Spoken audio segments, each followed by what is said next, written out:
OK, let's bring in our guest to discuss these latest developments. Mark Kimmitt is a retired American general and a former Assistant Secretary for Political and Military Affairs, joins us from Washington, D.C. Also in the United States, in Boston, in fact, we have Rami Khouri, who's a distinguished fellow at the American University of Beirut. And Mark Kimmitt, if we could just start with the regional implications of this. Do you think the Donald Trump administration factored in the degree to which Iran would respond and hit its neighbouring countries? And what complications do you think this presents?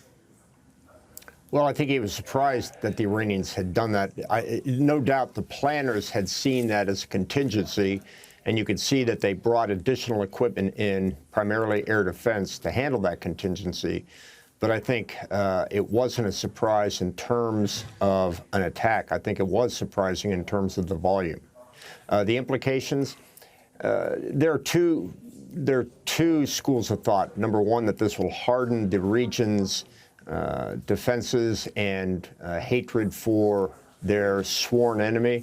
And others would say that this is going to be an opportunity for the people of those countries to say to their leaders, let's stop this, let's get rid of the Americans, and let's agree to a peaceful settlement in the region.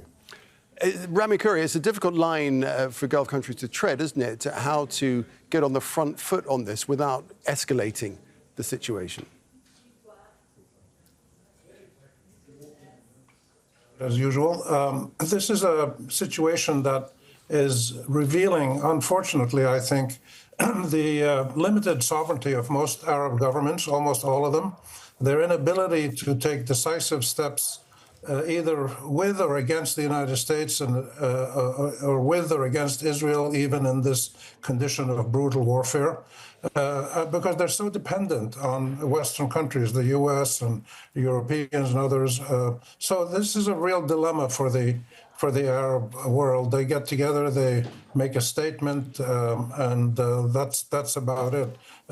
They do some cooperative work together on non-political things like vaccination campaigns for children all over the region or unified postal rates, which is a good start. But when it gets down to the nuts and bolts of statehood, sovereignty, security, identity, dignity, and defense, they're not really able to do much with the equipment, the billions and billions of dollars they've spent on equipment. So they keep trying to find the middle ground and basically survive the crisis. And when it finishes, that's going to be the interesting time, because a lot of people in the Arab world and elsewhere are going to draw some significant lessons about how close do you want to be strategically and security-wise with the United States. Or Mark, let's look at what Donald Trump said a little bit earlier on Air Force One, saying we've wiped out the Navy, we've wiped out the Air Force, we've hit them where it hurts. Yet the missiles keep coming into Israel, the missiles keep coming in across the Gulf region here. How hard is it going to be to negate the Iranian threat as they perceive it? Yeah, well, you'll never be able to completely eliminate the threat. There will always be some residual capability hidden somewhere. Most of those residual threats will be knocked down. Every once in a while, one or two will get through. As the old saying goes, you have to be right 100% of the time. They only have to be right once or twice. I do want to say something that I found interesting about the last comment, which is, remember, the United States is not providing assistance and having 40,000 American troops in that region as an occupation force. The fact remains is their major threat of those countries is Iran. I think what's going to be interesting is when Iran is no longer a significant threat to the region. We can hope that's what comes out of all of this. If Iran was not a threat to those countries, there would be no need for those American forces on the ground. Rami, are we likely to get to the point where Iran wouldn't be what Mark describes as no longer being a threat to the region? I think the American government's inability to truly understand what motivates Iranians and most Arabs and even Turks and others in this region is really becoming very evident in this crisis. Iran became a problem for the West because it resisted Israel in the region. The resistance that Iran leads to Israel and its expansion and the militarism, the genocide that we've seen, but going back 40, 50 years, that's the main reason reason Iran is seen as a threat. And Iran never really directly threatened the United States. There's all these stories in the U.S. about some guy who tried to hire an assassin here and there. But as a strategic threat, it's not. And this nuclear stuff was completely under wraps and completely under supervision. And even the CIA says they weren't planning. So the idea that Iran is a big threat that requires 40,000 American troops in the region simply is not credible. The support of Israel is the main reason. And Netanyahu said, I got Trump to get into this war for us. So it's very clear why Iran is a problem. If you want Iran to be super duper friendly with everybody, you end the Israeli occupation of Palestine, you move towards Palestinian self-determination, and you help bring about a negotiated peace agreement where Israel, the Palestinians, the Lebanese, the Syrians, everybody lives with their complete state rights. OK, Mark Kimmett, how do you assess the state of this war? Donald Trump says it's going very well and worse is yet to come, but are we any clearer what the end game's going to be?